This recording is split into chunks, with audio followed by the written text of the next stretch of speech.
बिस्मिल्लाहिर्रहमानिर्रहीम। अस्सलाम वालेकुम नाज़रीन, आप यूट्यूब चैनल देख रहे हैं। मैं इमरान खान हूँ।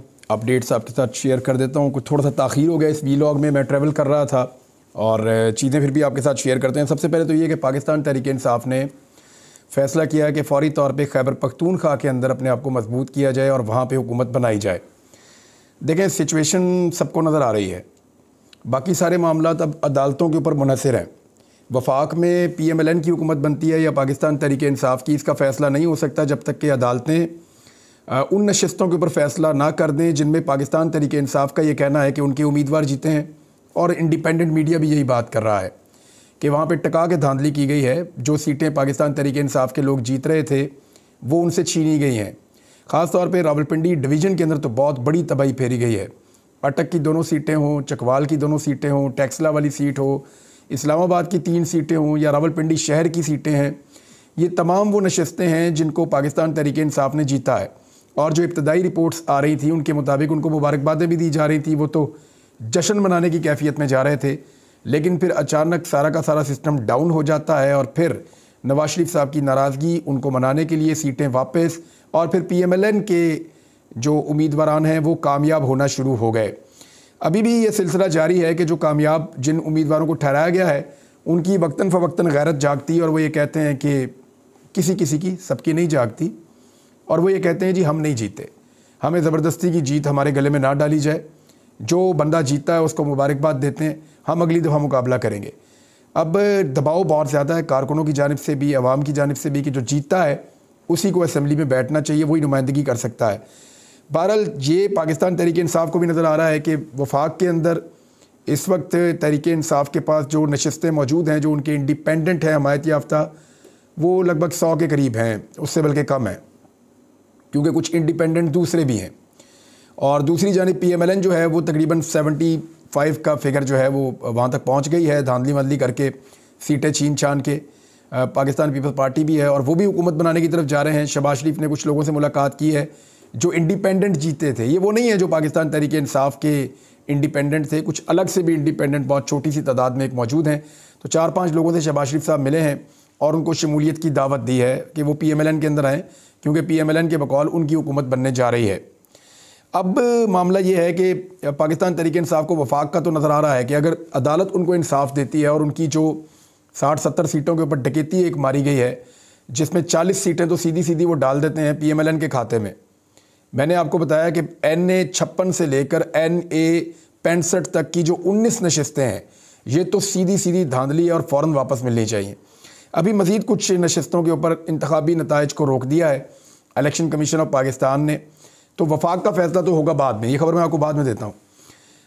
जहाँ तक जिक्र है पंजाब का, वो भी सेम कंडीशन है, यानी पाकिस्तान तहरीक-ए-इंसाफ का ये कहना है कि उनकी सीटें 200 से भी ज़ायद थीं पंजाब में और वो 2/3 अक्सरियत के साथ जीत रहे थे, बल्कि इससे बड़ी उन्होंने अक्सरियत ली थी। PMLN के उम्मीदवारों को कामयाब करवाया गया है ज़बरदस्ती नताइज को रोकने के बाद। ये सेम कंडीशन है या सेम सूरत हाल है जो वफाक के अंदर है, वही सूरत हाल जो है पंजाब में भी है। ये मामला भी अदालतों के अंदर जा रहे हैं और अदालतें सुन रही हैं, इलेक्शन कमीशन में जा रहे हैं। देखना ये है कि वहाँ इंसाफ मिलता है या नहीं मिलता। तो जब तक ये चीज़ें देखनी है तब तक खैबर पख्तूनख्वा को तो कवर करना पड़ेगा। खैबर पख्तूनख्वा में इससे पहले कि लोग बैग्स लेके निकल जाएं और ख़रीदो फ़रोख्त शुरू हो जाए, लोगों को लोटा बनाने का आगाज़ किया जाए, क्योंकि अगर वहाँ लोटे भी बनाने हैं तो बहुत बड़ी तादाद में बनाने पड़ेंगे, क्योंकि इमरान खान साहब को लोगों ने इतने वोट डाले हैं कि खैबर पख्तूनख्वा में आज तक इतनी बड़ी अक्सरियत नहीं हासिल हुई जो इमरान खान साहब को हासिल हो गई है। अब खैबर पख्तूनख्वा में वो मखसूस नशिस्तों के बगैर भी हुकूमत बना सकते हैं, कंडीशन यहाँ तक पहुँच गई है। सिंपल मेजॉरिटी से आगे बात चली गई है, मखसूस नशिस्तों के बगैर, ये है वहाँ पे सूरत हाल। तो उधर हुकूमत बनाने के लिए उन्होंने एक इजलास तलब किया पाकिस्तान तहरीक-ए-इंसाफ ने। होगा ये कि ये पहले कुछ नामों के ऊपर गौर करेंगे। जो नाम अब तक ज़राए के मुताबिक सामने आ रहे हैं उसमें एक अली अमीन गंडापुर का नाम है, एक मुश्ताक गनी साहब का नाम है और एक ताज मोहम्मद साहब का नाम है। ये वो लोग हैं जो इमरान खान साहब के बड़े वफ़ादार हैं। इन्होंने बुरे तरीन हालात में इमरान खान का साथ नहीं छोड़ा, और चाहे मुश्ताक गनी हों, चाहे ताज मोहम्मद हों या अली अमीन गंडापुर, तो आपके सामने है उनकी गिरफ़्तारी के मनाजिर क्या थे, फिर किस तरीके से उनके ऊपर जुल्म किया गया, उनकी फ़ैमिली के ऊपर किया गया, उनकी तमाम चीज़ों को तबाह कर दिया गया, उनके घरों पे, उनके डेरों पे छापे मारे गए, किस तरीके से उन्होंने कितने मुश्किल हालात को देखा और अभी तक वो संभल नहीं पा रहे। लेकिन इंतखाबात उन्होंने जीत लिए हैं। तो अली अमीन गंडापुर के ऊपर इमरान खान साहब ने हमेशा खैबर पख्तूनख्वा के मामलात हों या इंतखाबी मामलात हों या एहतजाजी मामलात हों, उन पे हमेशा ट्रस्ट किया है। तो देखना ये है कि इमरान खान साहब किसका नाम लेते हैं, क्योंकि जब पार्टी फ़ैसला करेगी तो फिर ये फ़ैसला जाएगा इमरान खान के पास और इमरान खान साहब फिर फाइनल बताएंगे किसको बनाना है वज़ीर आला खैबर पख्तूनख्वा। फिर वो शख्सियत जो है उसका नाम बैरिस्टर गौहर साहब, जो इस वक्त इमरान खान साहब की तरफ से नामज़द करदा चेयरमैन पाकिस्तान तहरीक इंसाफ के उम्मीदवार थे, इलेक्शन तो कलदम हो गया उनका, लेकिन वही इस वक्त पार्टी को रन कर रहे हैं बाहर बैठ के इमरान खान साहब की गिरफ़्तारी के बाद से। तो बैरिस्टर गौहर साहब फाइनली अनाउंस करेंगे वज़ीर आला खैबर पख्तूनख्वा के नाम का। और फिर अली मोहम्मद खान की एक और खूबी यह है कि ये अपने उम्मीदवारों को कंट्रोल करने की सलाहियत रखते हैं, यानी जो इनके लोग जीते हैं ये उनको इकट्ठा कर सकते हैं और उनको भागने नहीं देंगे, उनको अपने साथ जोड़ कर रखेंगे। फिर उनकी ज्वाइनिंग कराना, वापस पाकिस्तान तहरीक इंसाफ में किस तरह लेकर आना है, वो एक पूरा फार्मूला है। मैंने आपसे शेयर किया था कि तहरीक इंसाफ पहले तो ख़ुद कोशिश करेगी कि बतौर पार्टी तहरीक इंसाफ रिवाइव हो जाए। अगर तहरीक इंसाफ बतौर पार्टी खुद रिवाइव हो जाती है, वापस आ जाती है कानून के मुताबिक, तो सारे लोग जो आज़ाद जीत कर आए हैं तो वो उसका हिस्सा होंगे। और अगर ऐसा नहीं होता तो वो पीटीआई को ज्वाइन भी कर सकते हैं। और अगर ऐसा भी नहीं होता तो फिर पाकिस्तान तहरीक इंसाफ के तमाम आज़ाद उम्मीदवारान किसी और पार्टी के अंदर ज्वाइनिंग देंगे और फिर उस पार्टी के ज़रिए से मखसूस नशिस्तें भी हासिल की जाएंगी। बाद में उस पार्टी को पाकिस्तान तहरीक इंसाफ में ज़म किया जा सकता है। तो ये 3-4 पार्टीज़ उनके जहन में है। एक पार्टी जो है वो MWM भी है, मजलिस वहादतुल मुस्लिमीन। एक पार्टी जो है शेरानी साहब की भी है, JUI शेरानी साहब की। और एक पार्टी जो है वो हामिद रज़ा साहब की भी है, उनकी पार्टी सुन्नी इत्तेहाद कौंसिल, वो भी हो सकती है। तो इनमें किसी भी पार्टी का कुरा निकल सकता है और उसके अंदर ये सारे लोग आज़ाद जीत कर जो आए हैं पाकिस्तान तहरीक इंसाफ के, वो शामिल हो सकते हैं। तो ये तो है खैबर पख्तूनख्वा में हुकूमत साजी के लिए वो काम कर रहे हैं। सदर पाकिस्तान से एक मुलाकात की है वफ़द ने, पाकिस्तान तहरीक इंसाफ का वफ़द गया और वो जाकर सदर पाकिस्तान से मिले और उनको उन्होंने बताया कि धांधली बहुत शदीद नौइयत की हुई है।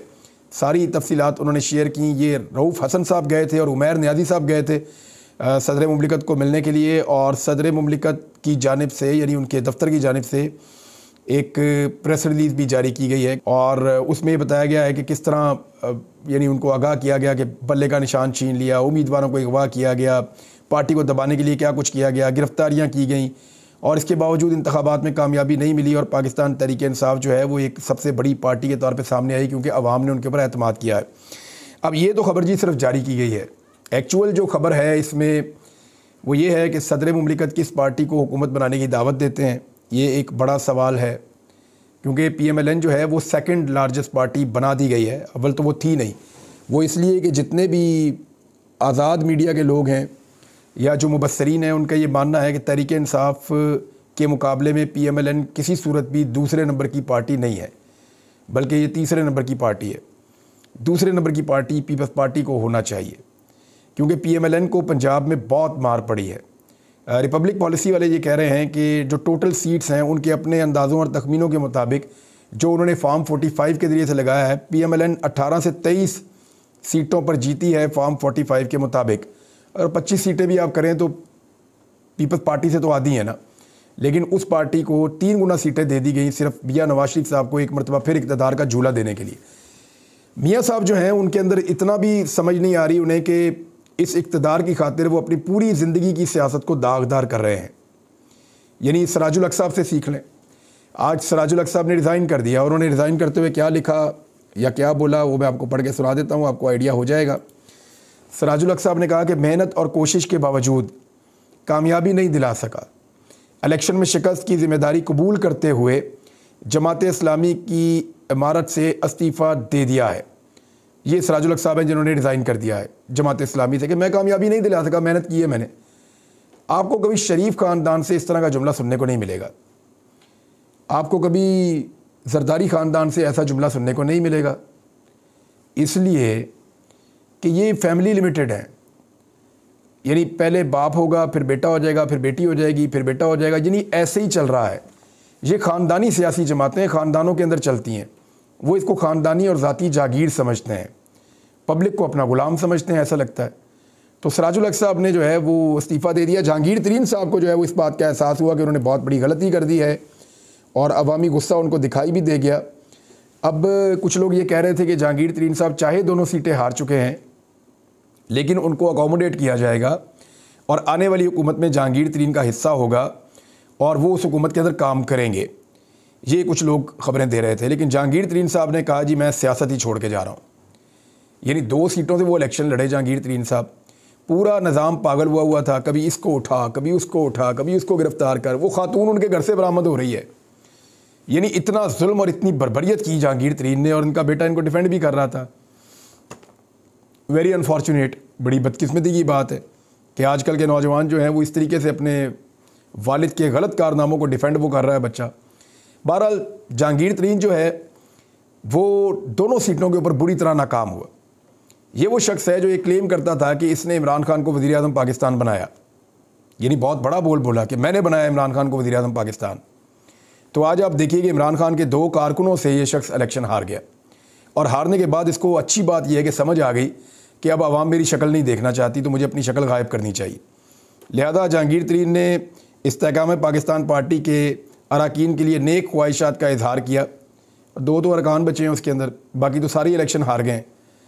तो उन्होंने कहा कि मैं जी चेयरमैनशिप से इस्तीफ़ा दे रहा हूँ और सियासत से किनारा कशी कर रहा हूँ और सबका शुक्रिया अदा करता हूँ। 2 नशिस्तों में इन्होंने इलेक्शन लड़ा था, दोनों ये हार गए, और अब इन्होंने अपनी इज़्ज़त बचा के निकलना गवारा किया है। क्योंकि जहांगीर तरीन को भी ये नज़र आ रहा है कि ये सेटअप चलेगा नहीं। वो समझदार है, उन्हें समझ आ गई है। परवेज़ खटक साहब को अभी तक नहीं समझ आई। वो ये कह रहे हैं कि मैं छुट्टी पे जा रहा हूँ, कुछ अर्सा आराम करना चाहता हूँ, लेकिन कोई ये ना समझे कि मैंने सियासत से किनारा कशी कर ली है। मैं सियासत में भी रहूँगा और अपनी पार्टी को भी संभालूँगा, मैं वापस आऊँगा। जो उनकी कारकर्दगी है उस हिसाब से तो उनको खुद ही अपनी सियासत पे बैन लगा देना चाहिए। जैसे उन्होंने जोश के साथ पार्टी बनाई थी कि मैं इमरान खान को तबाह बर्बाद कर दूंगा, खैबर पख्तूनख्वा में मेरी हुकूमत होगी। पता नहीं किसने इनको यकीन दिला दिया था कि आपकी हुकूमत बन जाएगी। परवेज़ खटक साहब, खैबर पख्तूनख्वा के बच्चे बच्चे को पता था कि इमरान खान को वोट डालना है सब ने। आपको क्यों पता नहीं चल रहा था? आपकी आंखों पे किसने पट्टी बांध दी थी? आप यहाँ इस सूबे में वज़ीर आला पंजाब रहे, आपको आइडिया होना चाहिए था। लेकिन परवेज़ खटक साहब को आइडिया नहीं हुआ। उसी तरह जैसे नवाज शरीफ साहब को नहीं होता कि पाकिस्तानी उनके बारे में क्या सोच रहे हैं। मुझे तो लगता है नवाज शरीफ को एक घेरा डाला हुआ है चंद लोगों ने, और वो उनकी तारीफ़ें करते रहते हैं और उन्हें वो बातें बताते ही नहीं है जो पब्लिक उनके बारे में सोच रही है। मियाँ साहब बुरी तरह इलेक्शन में पिटे हैं, उनकी सारी सीटें छिन गई हैं, उनकी मकबूलियत ख़त्म हो गई है। फैसलाबाद हार गए, झंग हार गए, रावलपिंडी हार गए, इस्लामाबाद हार गए। जितने डिवीजन के अंदर उनकी मकबूलियत थी, गुजरांवाला में मार पड़ी, हाफजाबाद में मार पड़ी, लाहौर में बहुत मार पड़ी है। अभी जो लेटेस्ट सूरत हाल है वो आप देख लीजिए ना कि कितने हलकों के अंदर जो है वो दोबारा से इलेक्शन के नताइज रोक दिए गए हैं। कौमी और सूबाई असम्बली की मज़ीद 27 नशिस्तों के हतमी नताइज रोक दिए गए हैं। इससे पहले भी रोके गए थे, ये भी रोक दिए गए हैं। और पंजाब के अंदर भी, सिंध के अंदर भी, बलूचिस्तान के अंदर भी हर तरफ चैलेंज कर दिया है पाकिस्तान तहरीक इंसाफ के लोगों ने। सारी तफसीलात मौजूद हैं कि टोबा टेक सिंह से, रावलपिंडी से, लाहौर से, झेलम से, मंडी बहाउद्दीन से, हर जगह से, खुशाब से इंतखाबी नताइज जारी करने से रोक दिया गया है इलेक्शन कमीशन ऑफ पाकिस्तान को। ख्वाजा आसिफ और रेहाना डार वाला मामला जो है ये बड़ा तूल इख्तियार कर गया है। सियालकोट के लोग किसी सूरत नहीं मानने को तैयार कि ख्वाजा आसिफ उनका मुंतखब नुमाइंदा है। वो ये कह रहे हैं कि उन्होंने वोट डाला रेहाना डार को और निकल आए ख्वाजा आसिफ का। ये कैसे मुमकिन है? फार्म 45 के मुताबिक रेहाना डार साहिबा बहुत बड़ी लीड के साथ जीत रही थी और अचानक एक जादू हो जाता है और ख्वाजा आसिफ साहब जीत जाते हैं। वैसे ख्वाजा आसिफ साहब पिछली मरतबा भी एक जादू से जीते थे और उन्होंने बताया था कि उन्होंने एक व्हाट्सएप कॉल की थी, व्हाट्सएप के ऊपर रब्ता किया था उस वक्त के आर्मी चीफ जनाब कमर जावेद बाजवा साहब से, और उसके बाद वो इलेक्शन जीत गए थे। तो इस मरतबा पता नहीं ये कैसे इलेक्शन जीत गए। बहरहाल इस वक्त जो सिचुएशन है वो ये है कि इनका कामयाबी का नतीजा जो है वो रोक दिया गया है, इनका रिज़ल्ट भी रोक दिया गया है इलेक्शन कमीशन की जानिब से। ये NA 71 है और रेहाना डार साहबा ने इलेक्शन कमीशन में दरख्वास्त दायर की थी कि उनके साथ धांधली हुई है और मुखालिफ उम्मीदवार जो नून लीग का ख्वाजा आसिफ है उसने धांधली के ज़रिए अपने वोट आगे बढ़ाए हैं। फार्म 45 के मुताबिक हम 50,000 की लीड से जीत चुके हैं। RO की जानिब से जो फार्म तैयार किया गया इसमें हमें 47,000 वोटों से हरा दिया गया। अब ये कैसे मुमकिन है? एक 50,000 से जीत रहे हैं, 47,000 से हरा दिया, 1 लाख वोटों का ही फ़र्क डाल दिया। तो ये रेहाना डार साहबा ने इस पर दरख्वास्त की थी, अब ये लग गई है और नताइज से रोक दिया गया है। कुछ सीटें तो वापस हो जाएंगी पाकिस्तान तहरीक इंसाफ की, लेकिन ऐसा लगता है कि निज़ाम अभी इमरान खान को हुकूमत लेने नहीं देगा। वफाक में कमज़ोर तरीन हुकूमत बनेगी नवाज शरीफ की, और ये कोशिश की जा रही है। और कुछ फार्मूला सामने आ रहे हैं। एक फार्मूला ये बता रहा है कि पाकिस्तान पीपल्स पार्टी की बहुत ख्वाहिश है कि बिलावल भुट्टो ज़रदारी वज़ीर-ए-आज़म पाकिस्तान बन जाए। अगर बिलावल भुट्टो ज़रदारी को पाकिस्तान का वज़ीर-ए-आज़म बनाना है ना, तो बनाने वालों की अक्ल और सोच पे मातम ही किया जा सकता है, इसके अलावा और कोई समझ नहीं आ रही। यानी एक ऐसा शख्स जिसे किसी चीज़ का कोई तजर्बा नहीं है, जिसको किसी चीज़ का कुछ पता नहीं है, उसने सिर्फ वज़ीर ख़ारजा के तौर पे वर्ल्ड टूर लगाया है शहबाज शरीफ साहब की कैबिनेट में बैठने के बाद, और किसी किस्म का कोई काम नहीं किया। एक काउंसलर होने का भी उसका आज तक का तजर्बा नहीं है।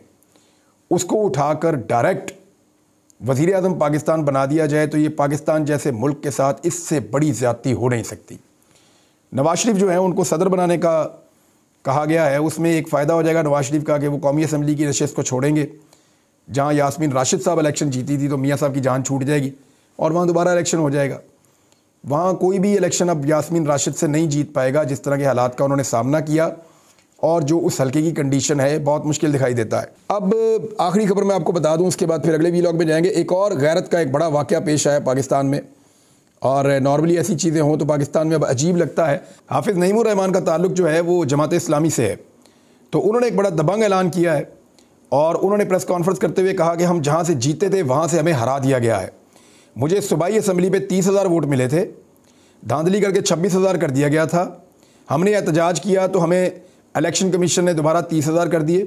उन्होंने कहा जी मेरे से ज़्यादा वोट पाकिस्तान तहरीक इंसाफ के आज़ाद उम्मीदवार ने लिए हैं, लिहाजा ये नशिस्त मैं छोड़ रहा हूँ। ये नशिस्त पाकिस्तान तहरीक इंसाफ के आज़ाद उम्मीदवार की है, मैं इतना ज़रफ़ रखता हूँ कि मैं ये सीट ना लूँ। तो ये तो गैरत वाली बातें हैं, और ये बातें गैरत वाले लोग ही समझ सकते हैं, और बिला वजह टकरे मारने का फ़ायदा नहीं है। जिन्हें नहीं समझ आएगी उन्हें नहीं समझ आएगी। स्टॉक एक्सचेंज में बहुत तेज़ी से मंदी हुई है, ये बड़ा अनफॉर्चुनेट है, क्योंकि जिस तरह के हालात पाकिस्तान में इस वक्त बने हुए हैं, ऐसे हालात में चीज़ें मज़ीद ख़राबी की तरफ जाएंगी।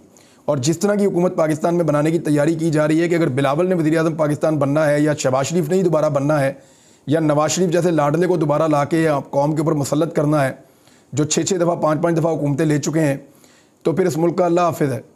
और ये लोग जो पहले तबाहियाँ फेर चुके हैं वही दोबारा फेरेंगे। और पहले तो कुछ ना कुछ इनके साथ अवामी एतमाद होता था, अब तो अवाम ने भी इनको रिजेक्ट कर दिया है और इनको किसी किस्म का अवामी एतमाद हासिल नहीं है। ये सिचुएशन ज़्यादा वर्स हो जाएगी, खुदा न खास्ता इकॉनमी के हालात ज़्यादा वर्स हो जाएंगे, ज़्यादा ख़राब हो जाएंगे, और पाकिस्तान में महंगाई की खौफनाक वेव भी आ सकती है। ये है जी सिचुएशन। इमरान खान साहब के बारे में आलमी मीडिया में बड़ी ज़बरदस्त एक रिपोर्ट छपी है, वो आपके साथ शेयर करता हूँ। लेकिन बुरी खबर ये है कि बिजली की कीमतों में एक मरतबा फिर इजाफ़ा कर दिया गया है, और यानी अगले 3 माह के लिए बिजली की कीमत में 4 रुपये 40 पैसे का इजाफ़ा मुतवक्के है। और वो कह दिया गया कि जी ये इजाफ़ा कर दिया जाए बिजली की कीमत में। निगरान हुकूमत है, जाते जाते एक और टीका लगा देगी पाकिस्तानियों को, और पाकिस्तानियों को तो बार बार ऐसा टीका लगा है गुज़िश्ता 2 साल में कि पाकिस्तानियों की कमर ही सीधी नहीं हो रही, और पाकिस्तानियों ने अपना फ़ैसला जो सुनाया वो फ़ैसला सुनने से भी इनकार कर दिया, कानों में उंगलियां ठूंस कर पाकिस्तान के निज़ाम ने। लेकिन मेरे ख़्याल में ये ज़्यादा देर चलेगा नहीं, अल्टीमेटली पाकिस्तान की आवाम के सामने सरेंडर करना पड़ेगा, और यही पाकिस्तान के आगे बढ़ने का रास्ता है। अब तक के लिए इतना ही। अपना ख्याल रखिएगा, अपने इस चैनल का भी। अल्लाह हाफ़िज़।